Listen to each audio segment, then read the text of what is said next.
Hello po, magandang araw and welcome.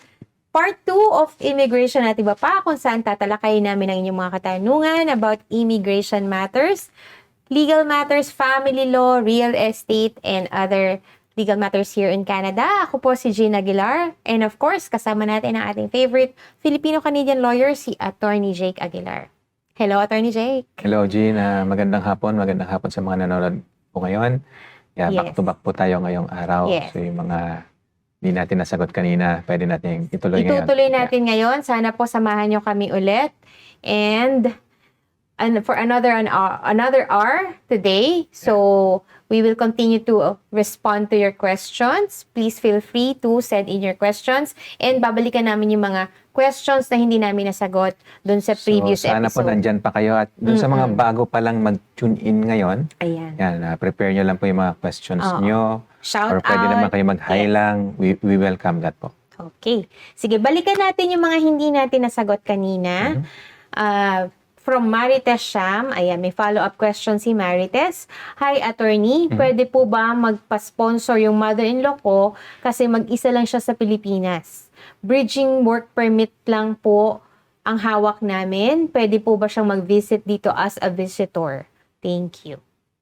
Pwede naman po. So katulad ng nabanggit natin kanina, pwede naman po silang imbitahan na pumasyal dito sa Canada. Ano po?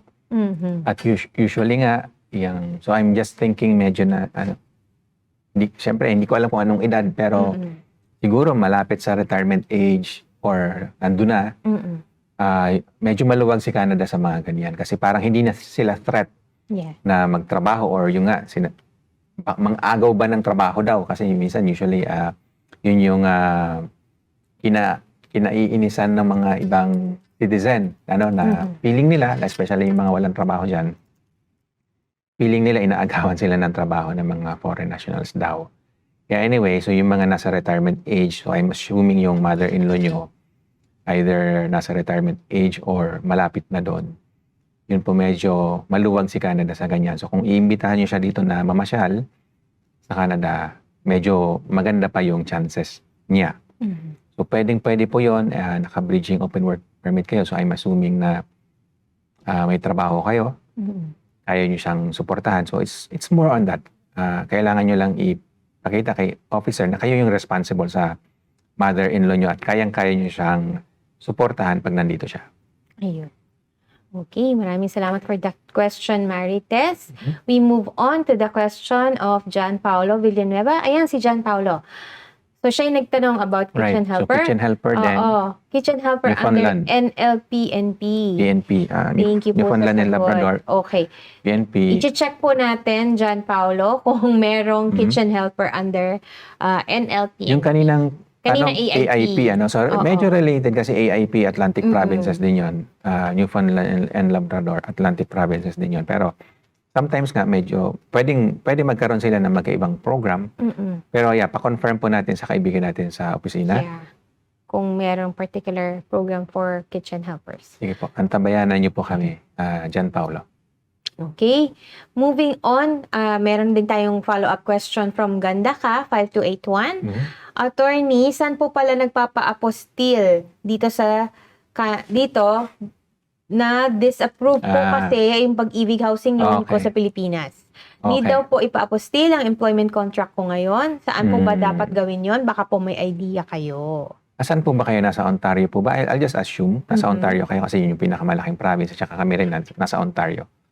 Andun din yung Toronto kasi yung pinakamalaking city. Anyway, kung sa Ontario po, merong opisina yan, yung Office of Government Services, ODS, Office of Document Services.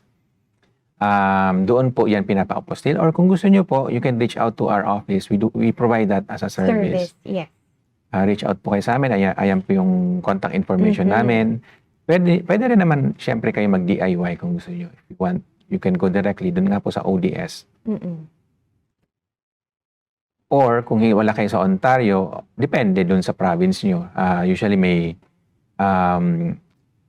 merong Designated office. may government office na nag-handle ng apostil. Depende sa province nyo. At possible din na doon sa Ottawa, meron din kasi doon yung global services. May apostil services din doon. So, yun po muna. Depende sa kung nasaan kayo. And ano na lang po, if you want, yeah, you can just reach out to our, to our office, and then we can assist you further. Yeah.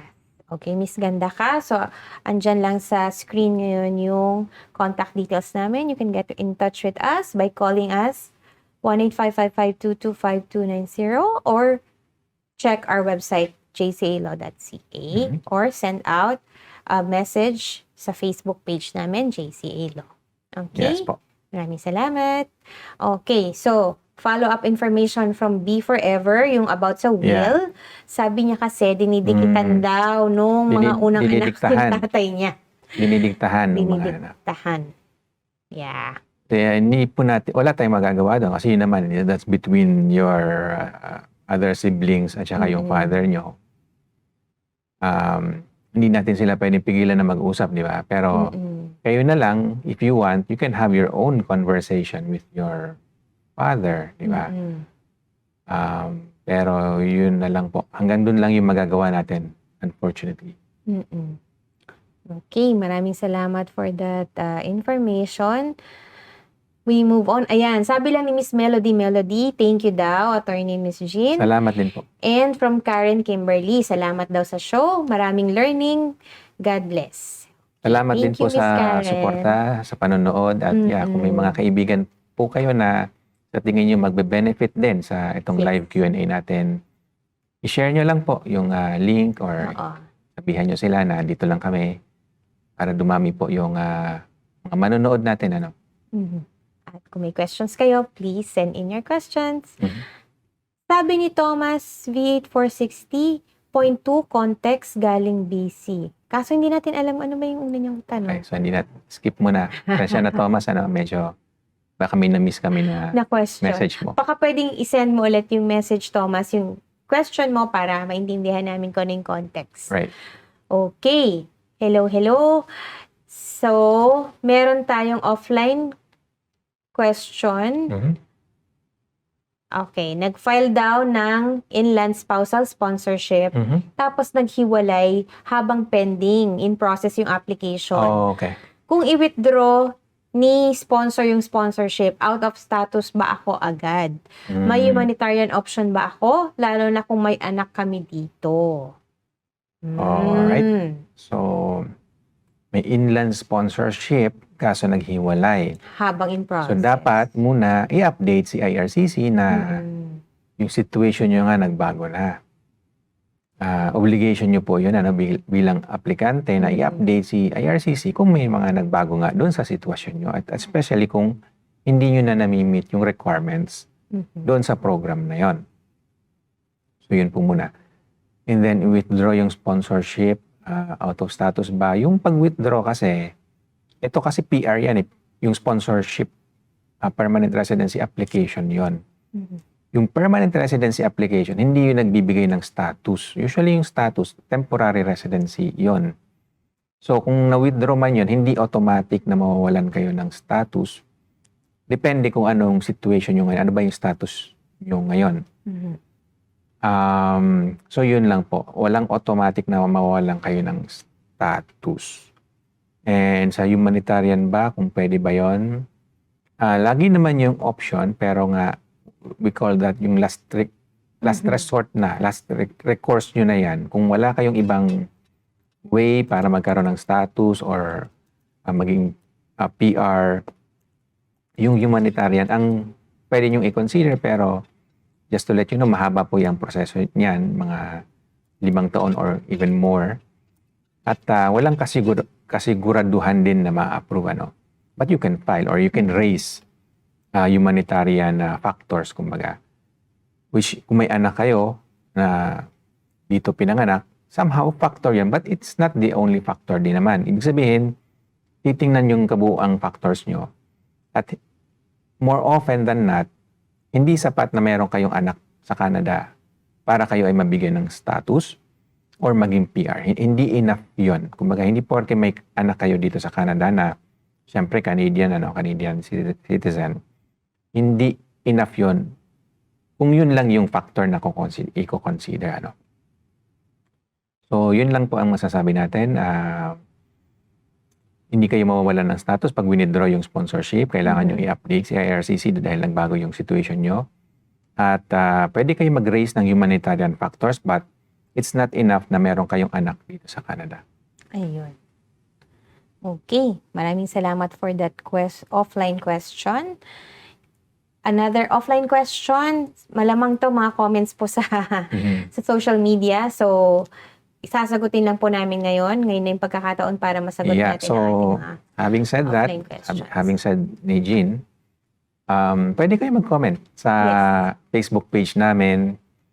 Magtanong kayo doon. Pwede nating i-share yon Yes. dito. So, Dito namin i-address yung dito inyong namin mga i-address. Pwede rin doon minsan pag may time kami, sagot-sagot din kami doon. Pero dito natin pwedeng i-discuss kumbaga if you want And then manood din kayo nito syempre para at least pag tinatanong yung tanong nyo, Alam pag nyo. dinidiscuss yung tanong nyo, at least pwede kayo magbigay ng follow-up question.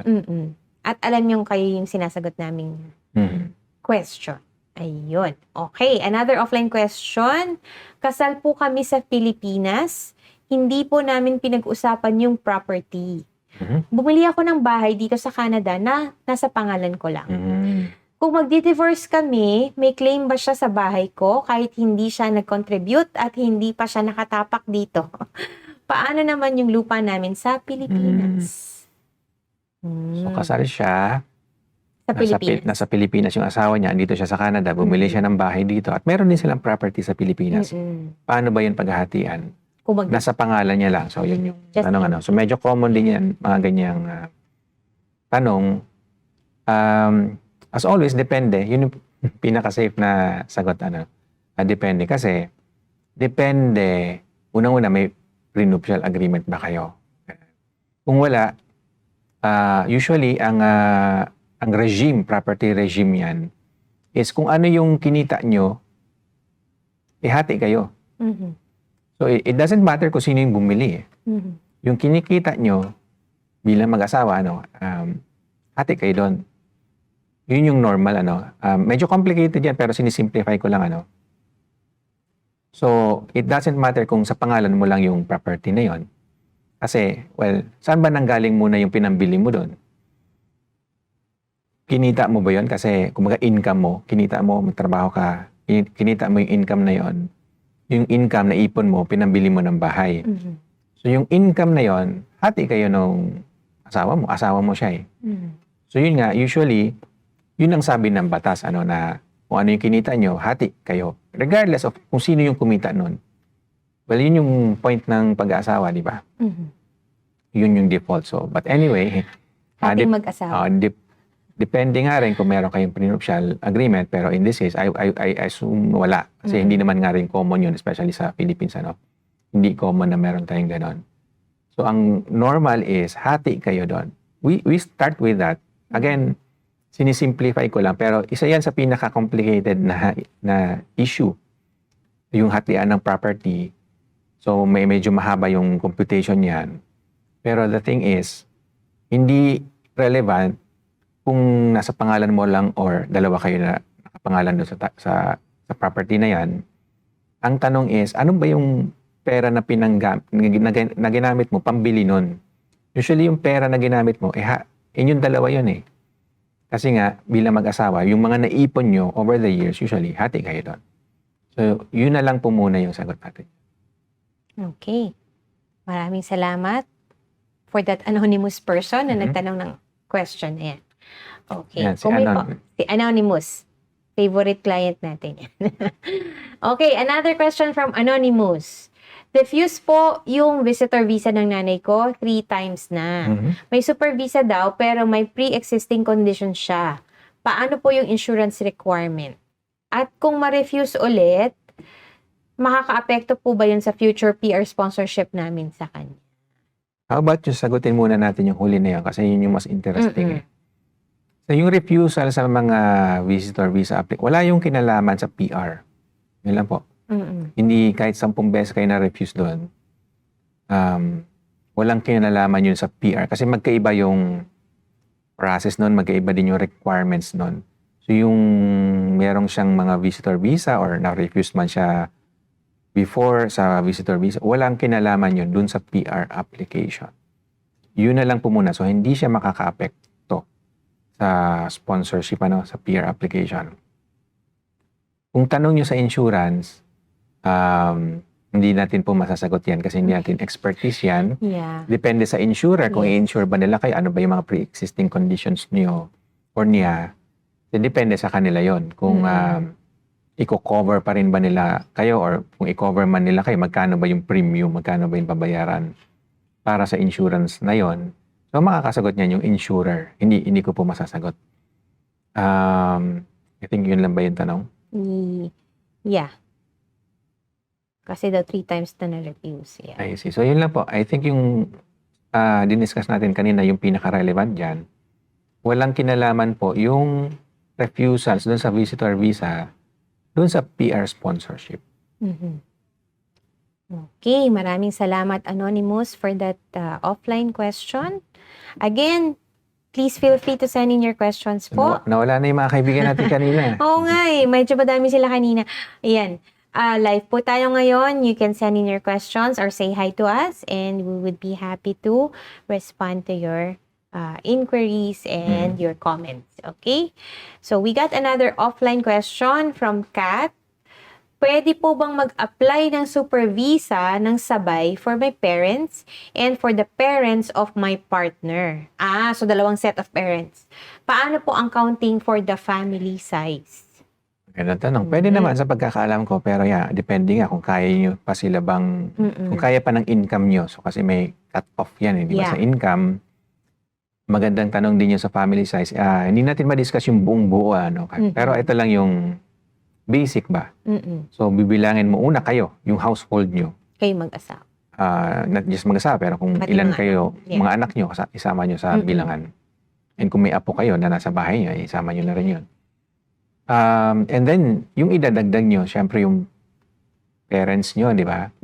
Pati yung Parents ng partner. asawa ng parent nyo. Ito kasi, minsan, ito konting lang minsan, I'm not assuming hiwalay yung parents nyo, pero in some cases, yung parents hiwalay, di ba? So may kanya-kanya rin silang spouse. Isasama nyo yung spouse nila sa bilangan. So medyo dumadami, So anyway, pati yung kung may anak pa silang iba, or dependent, sabihin natin gano'n, kasama nyo rin yung sa bilang. So madaling dumami, So anyway, as I mentioned, medyo complicated po yan, pero definitely, isasama nyo yung household nyo, yung existing household nyo, kayong mag-asawa, and then, kung may mga anak kayo, yung parents nyo, sasama nyo. Yung parents ng partner nyo, sasama nyo. Kung may dependent sila, sama nyo rin yun. Kung meron. So, yun lang naman po. So, medyo, again, depende yan sa sitwasyon at saka medyo complicated ang pag-compute niya. Okay. Maraming salamat, Kat, for that offline question.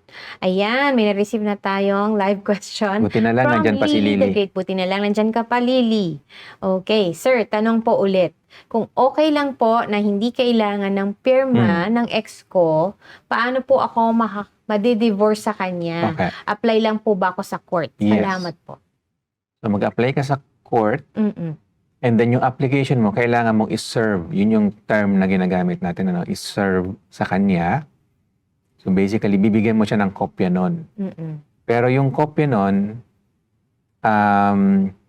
may process yun para siya mabigyan. Ang gusto ng court kasi, personal service or special service.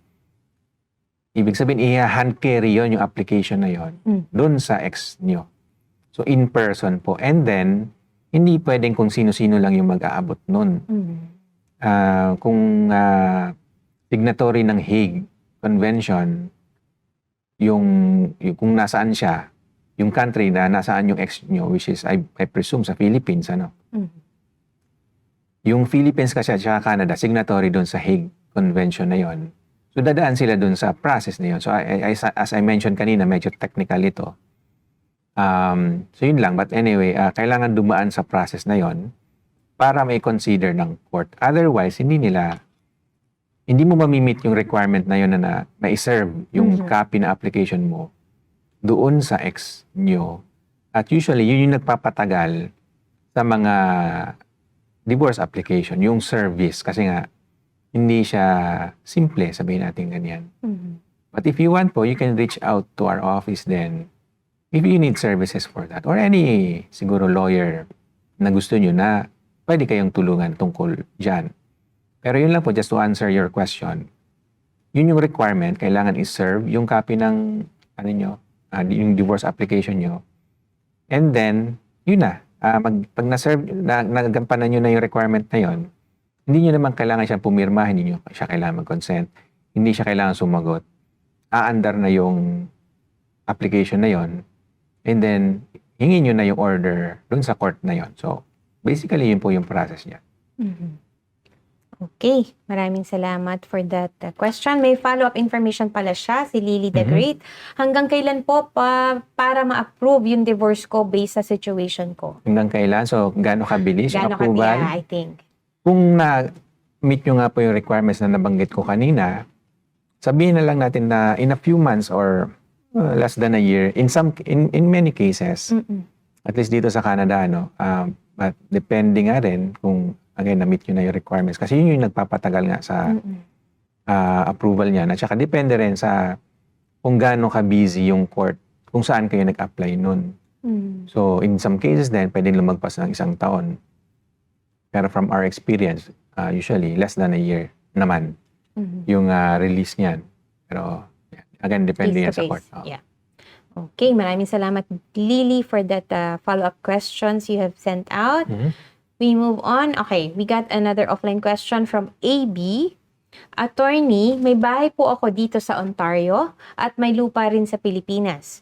Kung gagawa ako ng will dito sa Canada, kasama po ba yung property ko sa Pilipinas o kailangan ko ng hiwalay na will? Alin ang masusunod kung magkasalungat sila? Magandang tanong yan, tungkol naman sa will. So, usually ang will, pwedeng i-cover nun yung lahat ng properties mo all over the world. Simplified yon, kumbaga. Pwede rin namang dalawa, tig-isang will, isa sa Philippines, isa sa Canada. Pero make sure lang din, so for sure dapat magpa-consult kayo sa lawyer. Make sure na hindi nila kinakancel yung isa't isa.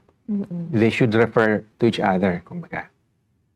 Pero yun po yung sagot natin, pwedeng isa lang, it covers all the properties that you own everywhere, anywhere in the world.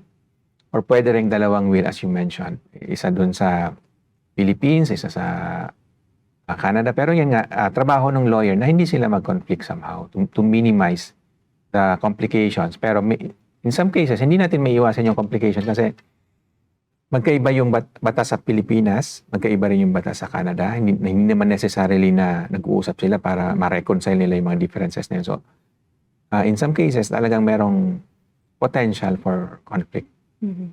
So, yun lang po. I'm not sure kung meron tayong na-miss na tanong, pero I hope nasagot natin yung tanong. Okay. Yeah. Thank you, AB, for that question. It was sent offline. Okay. We move on to U1. Ito yung information niya. I am currently in Canada under visitor status after my open work permit extension was refused. My wife, who is the principal applicant, has a positive LMIA, and her employer-specific work permit application is currently being processed. If she is granted a 2-year work permit, would I be eligible to apply for an open work permit as her spouse or dependent inside Canada? Thank you, Yuan. English, ano? Pa-English na ito. Yes, English. So, it depends if your spouse has work that qualifies for you as the spouse, as her spouse, to apply for spousal open work permit. So, under current rules, you have your spouse needs to be in a tier 0 or 1 job, and or in a tier 2 or 3, but it should be in that list. The IRCC publishes a list of certain jobs that NOCs, yeah. qualifies the spouse to apply for spousal open work permit. So, Right. it depends if your spouse is qualified or is working on a role that is eligible under that program. But that if it's 2 years, yes, that the period qualifies because usually it should be 16 months or more, right? Or more than 16 months. For the remaining validity of your spouse's work permit. But then, she needs to be in a position that is eligible. Again, tier 0 or 1, or it can be tier 2, Or but 3. it should be in the list, or 3, but it should be in that list. Mhm. So that's our answer. Hopefully, we answered your question. If you have follow-up, Yeah. let us know. Okay. Thank you, Yuan, for that question. Let us know if you have any follow-up questions. Please feel free to send it. Okay. Follow-up question naman from Lily the Great ulit. Nabanggit din po kasi kanina yung wills. Yeah. Kung may property po ako sa Pinas, nagpaplano din po kasi ako magpa-will. Mare-recognize po ba yung will ko sa Pinas? Ayan, kakasagot. Parang tanong din ba yung kanina? So anyway, Paano po kapag yung gusto kong appointed person ko is nasa Pinas, okay lang po ba yun? My spouse po is a healthcare aide. okay, so Si Yuan na pala. Sorry. Oh. Okay. Si Lily de Tagalog, buti na lang. Yung Tagalog si Yuan. In English pa tayo. Tagalog naman pala. Anyway. So, kay Lily muna tayo about the will. So, kung mararecognize siya sa Philippines, depende. Kasi nga, iba yung batas nga. Halimbawa, dito ginawa yung will dito sa Canada. So, depende yon. In most cases, yes. Pero, baka lang din, kailangan pang iparecognize or pa-authenticate yung will doon sa Philippines. So, may process pa rin para doon. So, again, medyo complicated, pero kung ang tanong mo lang is mararecognize, potentially. Kasi ang principle naman dyan, kung valid siya doon kung saan man siya in-execute, which is Canada. Kung valid sa Canada, valid din daw sa Philippines. Yun ang sabi ng batas. Pero kailangan pa rin siyang dumaan sa process. Kailangan pa rin dumaan sa court process yan. Kumbaga, hindi nga rin siya automatic. Pero it can be recognized. But in some cases nga, recognized man siya, pero may mga provisions na hindi ina-allow doon sa Philippines. Again, just to hindi ko ma-discuss ngayon kasi medyo kulang tayo sa oras para doon.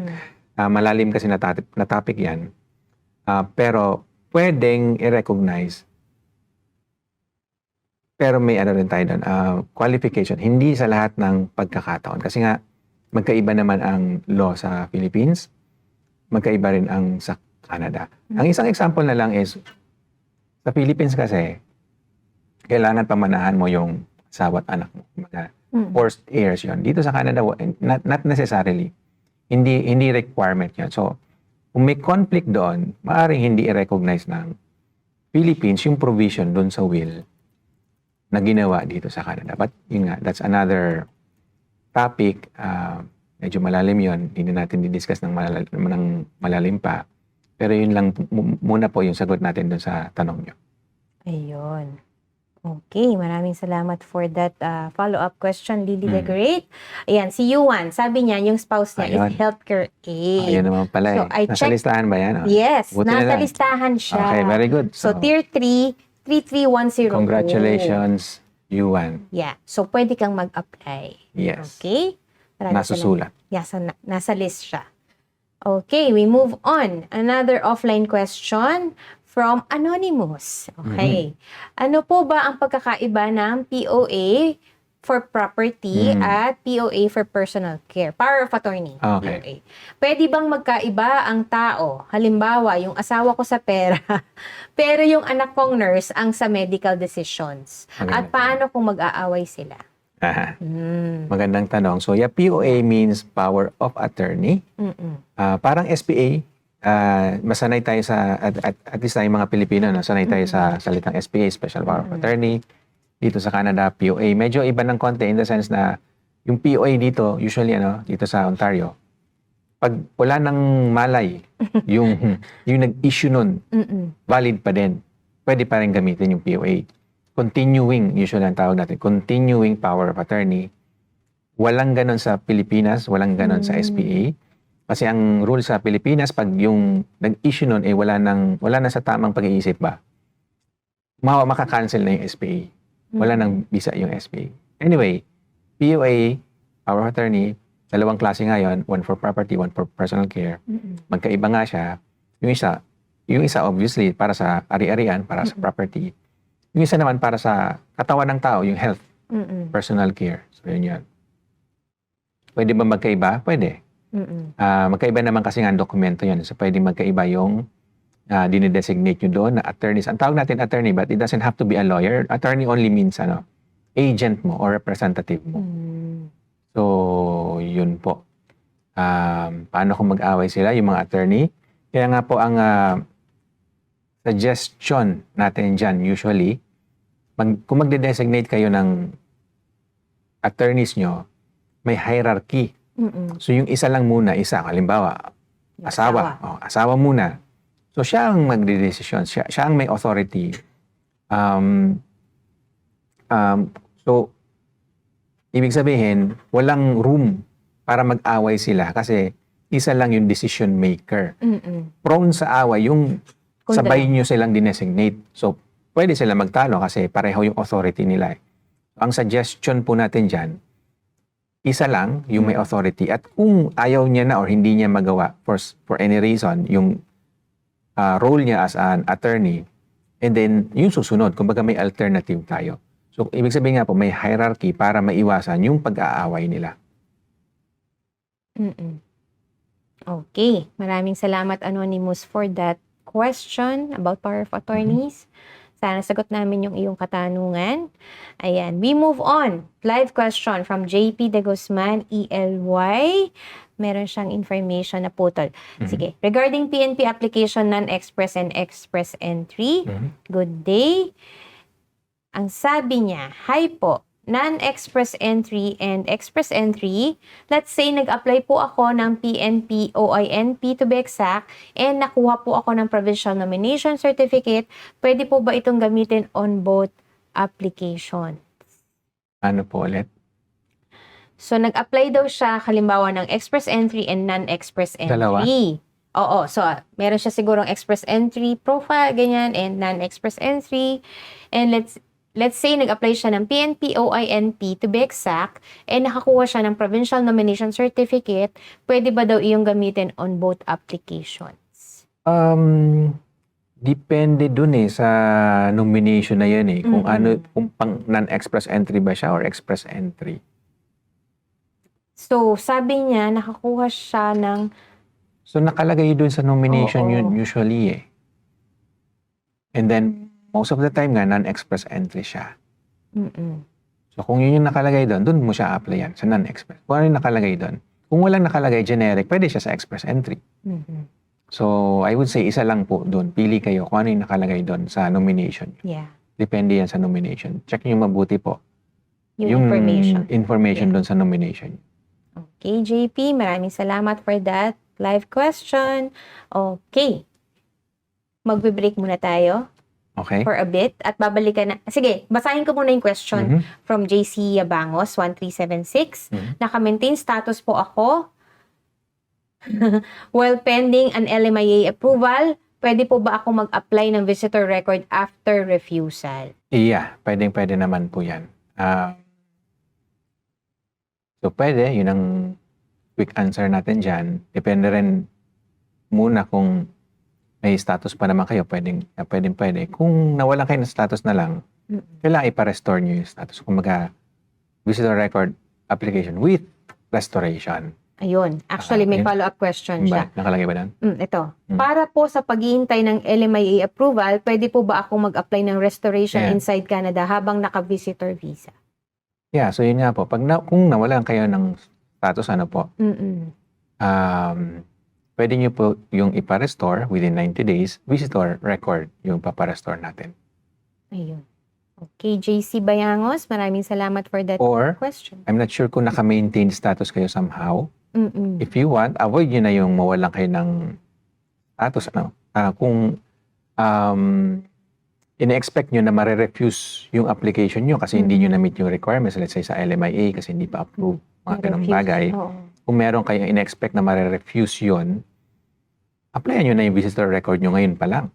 Para hindi na kayo wala ng status. Kumbaga, yung visitor record application nyo, yun yung sasagot sa inyo in case na ma-refuse nga yung work permit application nyo. Para hindi na kayo kailangan pa magpa-restore. Mas maganda po kasi yon para, again, tuloy-tuloy lang yung status nyo. Hindi kayo nawala ng status. Yun po yung best practice, kumbaga. Okay. Maraming salamat for that question, JC Bayangos. Sige, si B Forever may follow-up question regarding sa will. Pwede po ba akong ma-disinherit ng tatay ko? Anak po ako sa number 2 wife. Ano po ang mga grounds para ma-disinherit? Maganda yan anyway, yung disinheritance sa Philippine context lang po. Yan Sa Canada nga, walang ganon. So I'm not sure saan nga ba yung tatay niyo. Nasa Canada ba? Nasa Philippines ba? Yung will ba na ginawa niya or gagawin niya? Anong law ba? Primarily yung mag-govern nun. Kasi kung dito sa Ontario, for example, nakalagay doon, yung applicable law is Ontario law. Ganyan. So, depende muna kung saan. At saka yung national law din kasi ng father mo. So, ito na, medyo tumatawid na tayo sa medyo komplikadong bagay. Isa yan sa pinakamahirap na o pinaka-complicated na topic sa sa law. Oh, wow. Yung conflicts of law na tinatawag. So, hindi natin siya mariresolve dito. Pero yun lang po muna, yung disinheritance, depende kung saan nga ginawa yung will at saka kung ano yung nationality nung nag-execute nung will na yon. May grounds din for disinheritance doon sa Philippines. Pero for now po, hindi na natin i-discuss kasi yun nga, parang magbubukas lang tayo ng mga series of questions din na medyo complicated na for us to discuss for this program. Meron siya actually follow-up question. May prescriptive period ba daw kung kailan pwedeng erase ang rights ng anak sa second wife over the properties and investments na naiwan ng tatay? Usually mayroon. May mga prescriptive period naman yan. Pero kailangan, it seems to me na medyo malalim yung situation ni B Forever, So in that case, I would na lang siguro. Para masagot natin yan, we need consultation siguro. More detailed. We need more details and hindi na rin siya natin ma-discuss dito sa program. Medyo private na yon. And then hindi siya masyado ding parang applicable sa maraming tao din. So more on very specific yung question. Yung situation So for that, I would suggest na lang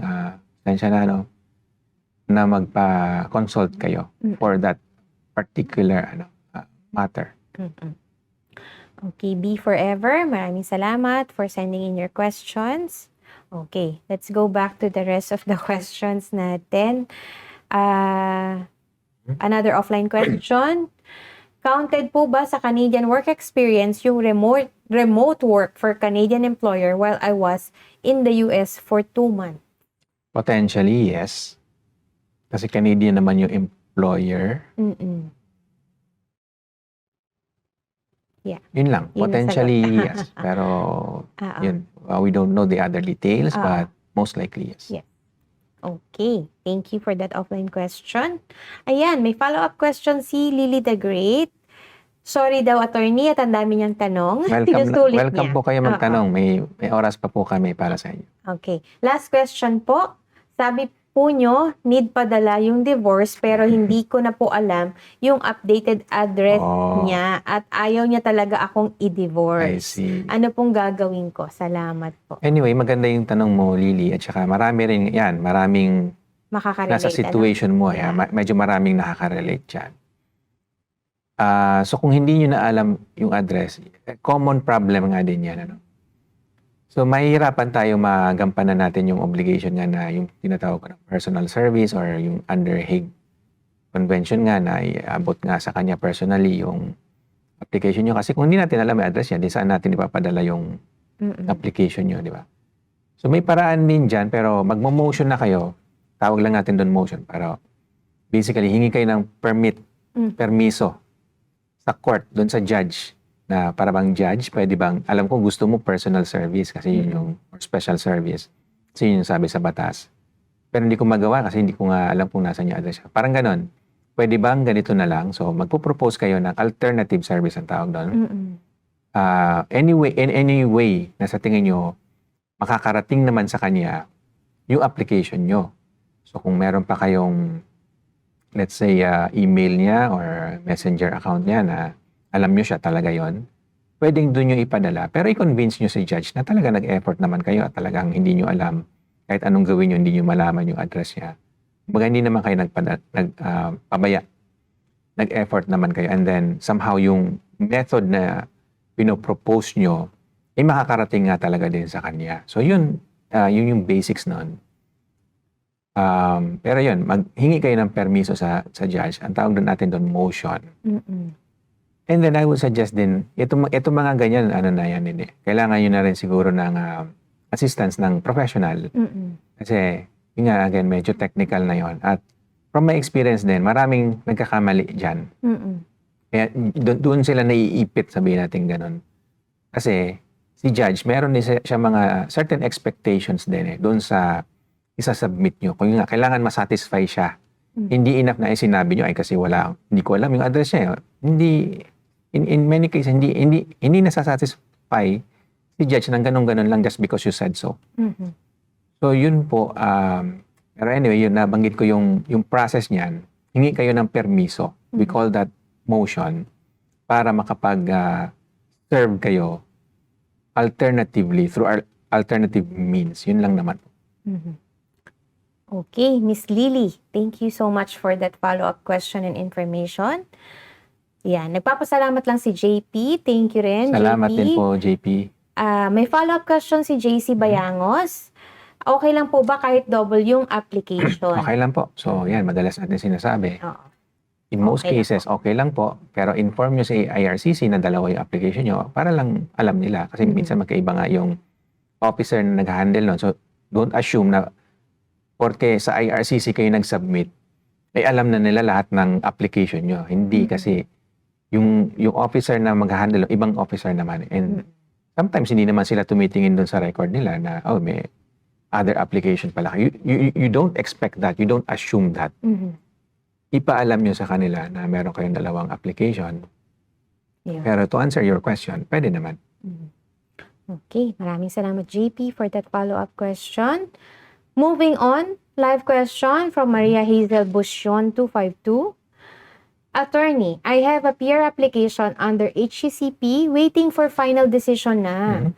But I got student visa for my kids and an open work permit for Husband. my husband na matagal na akong separated. But he is still included in my application. Okay. And he said, hindi niya nakikitang self niya living in Canada.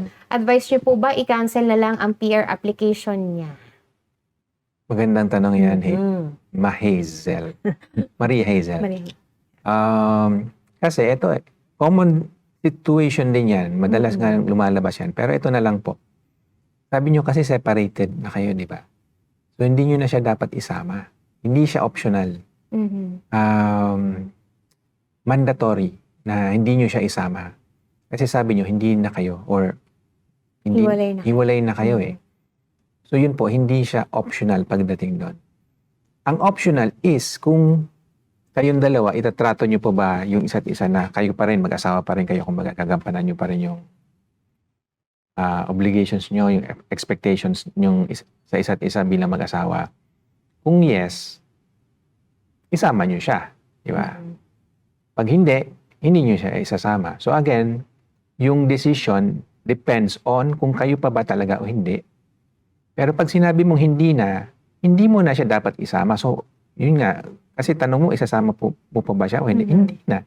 Mandatory, hindi siya optional. We don't decide kung isasama mo pa ba siya. Hindi mo siya dapat isama. Otherwise, pwede maging misrepresentation po yan.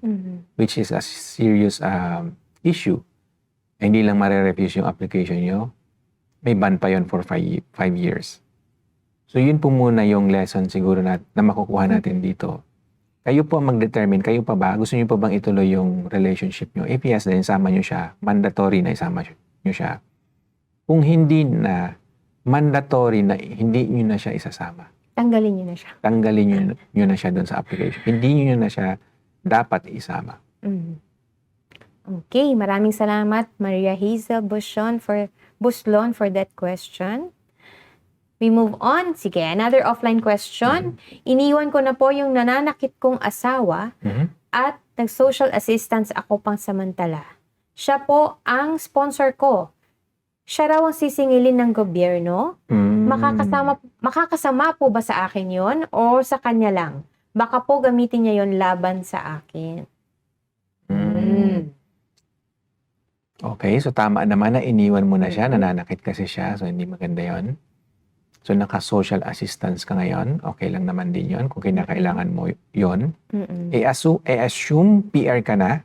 Yeah, kasi na-sponsor na siya. Na-sponsoran ka na. And then, tanong mo kung siya ba ang responsible. Yes, somehow, kung nasa period pa. Kasi may, may undertaking siya, ang tawag doon na lalo siya nag-sponsor sa'yo, di ba? Kumbaga nga, doon sa application na yon, sinasabi niya na siya ang responsible sa'yo.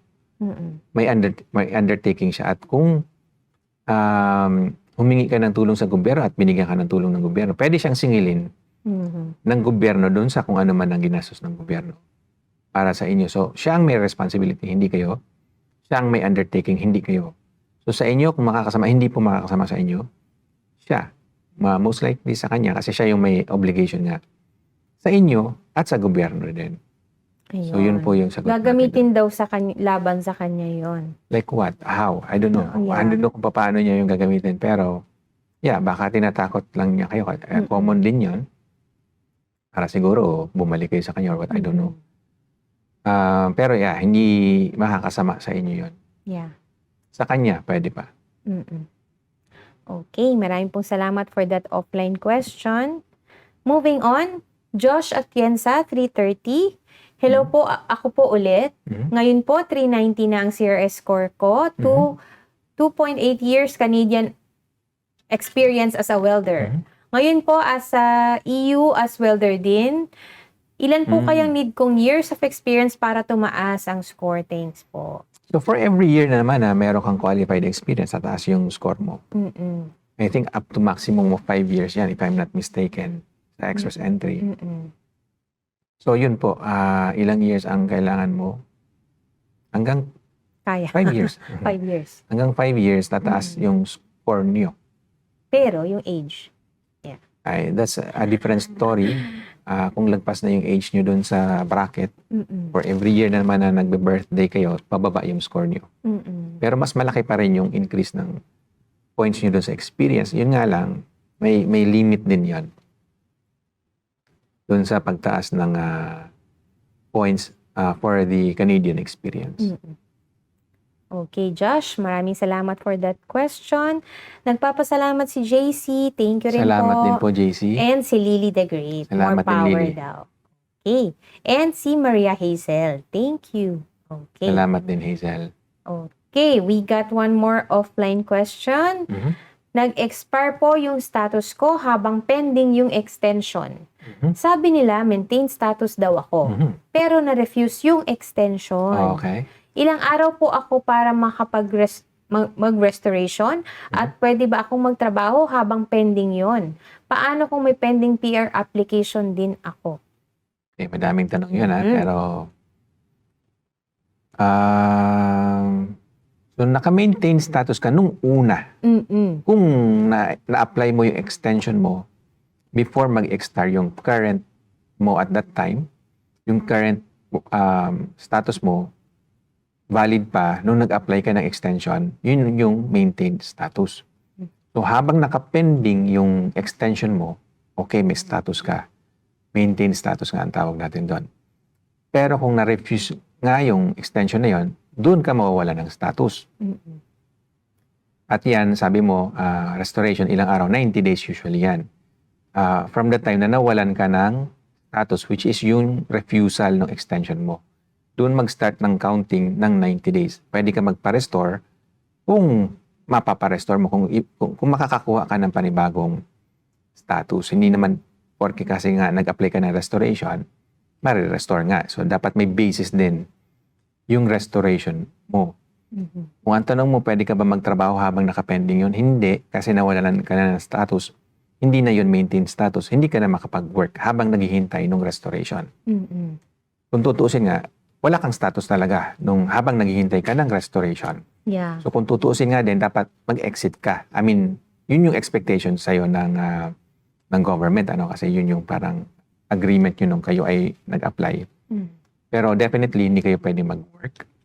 At kung makaka-apekto ba yun sa pending application nyo, usually hindi naman. Kasi magkaiba nga naman yung PR application nga tsaka yung temporary residence application nyo. Magkaiba yung temporary, magkaiba yung PR, permanent residency. Okay. So yun po, hindi siya makaka-apekto dun sa PR application.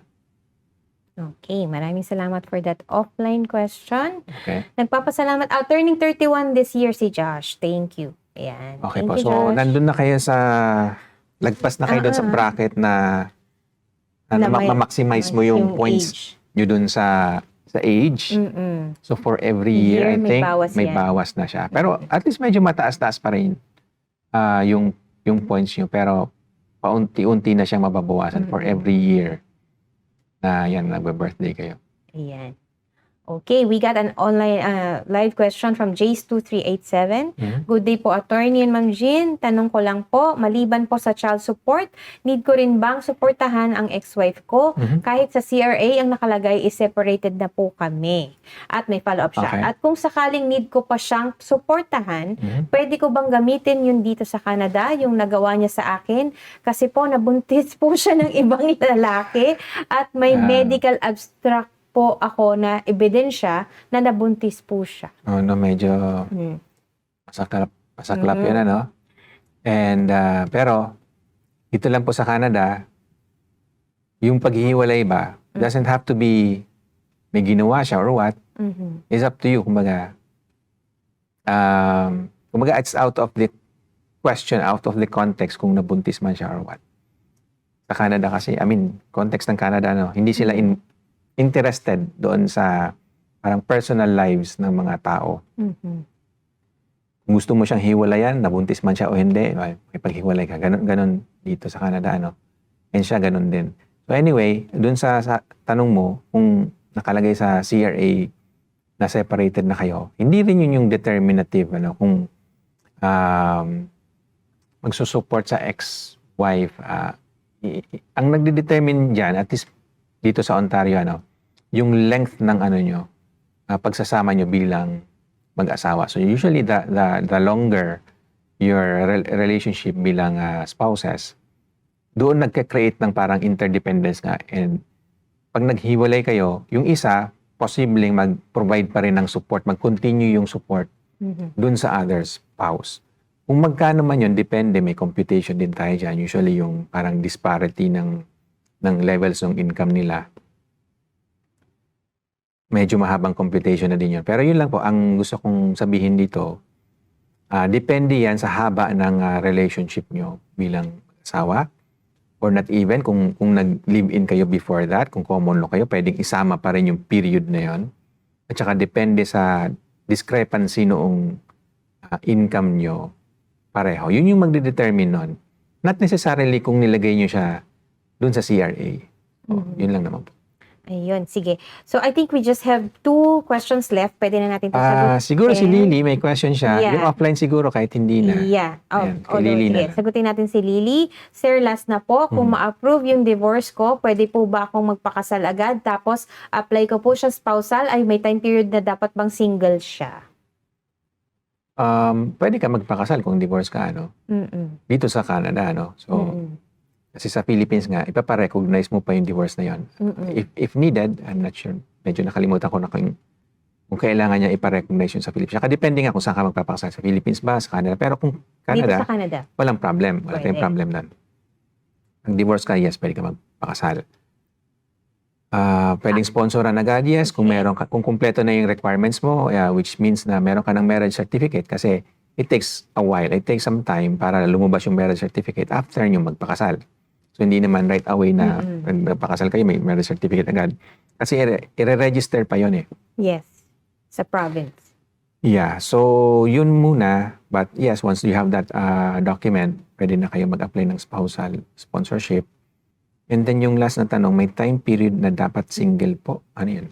Parang meron mo daw dapat time period na single siya. After the divorce, wala. Wala. Kasi gusto niya magpakasal agad. Wala. Kung gusto nyo, walang patid, walang gap. The moment na na-divorce kayo, Pwede. pakasal kayo agad, pwede yon. Take note po na kailangan nyo yung divorce certificate kasi merong time period around, I think 30 30 days, days, yeah. bago maging effective yung divorce order ng judge. Mm-mm. Another technicality lang po, pero make sure na valid na yung divorce order or effective na yung divorce order. And usually, ang kailangan nyo din doon, yung divorce certificate. Pero once na meron na kayo noon, kung gusto nyo magpakasal agad, wala namang problem. Yes. Hindi nyo okay. Walang time period na dapat single ka. Walang ganon. Mhm. Basta divorce, okay na yun. Mhm. Sagutin na ba natin? May TRV po ako pero gusto kong mag-aral dito. Pwede ba bang mag-change ng status from visitor to student habang nasa Canada? Iba-iba po kasi ang sinasabi online. Tama din. I mean, iba-iba talaga. Kaya, kasi minsan yung rules na nagbabago-bago eh. So, yun lang din yun. So, depende kasi kung kailan mo ba nakita yung sabi nito, sabi ganyan. So, alin ba yung latest doon? So, at least for now, what we know, you have to exit muna. Mm-mm. Yun yung rule. Dati, okay lang eh. Yeah. So again, nagbabago-bago yung policy, nagbabago-bago yung rule ng Canada pagdating dyan. Pero under existing rules, you have to leave Canada if you have to change your visitor status into study permit Mm-mm. or even work permit. Kailangan mo mag-exit muna. Sa labas ka maghintay. May mga exceptions dyan, pero dun muna tayo sa general rule. Kailangan mo mag-exit muna if you have to convert yung visitor to study permit. Okay. Maraming salamat po sa mga lahat na nag-send ng questions, offline and live questions. Thank you very much for always joining us. And magkita-kita po tayo ulit sa next episode ng Immigration at Iba Pa. See you next time. See you next time po. Okay.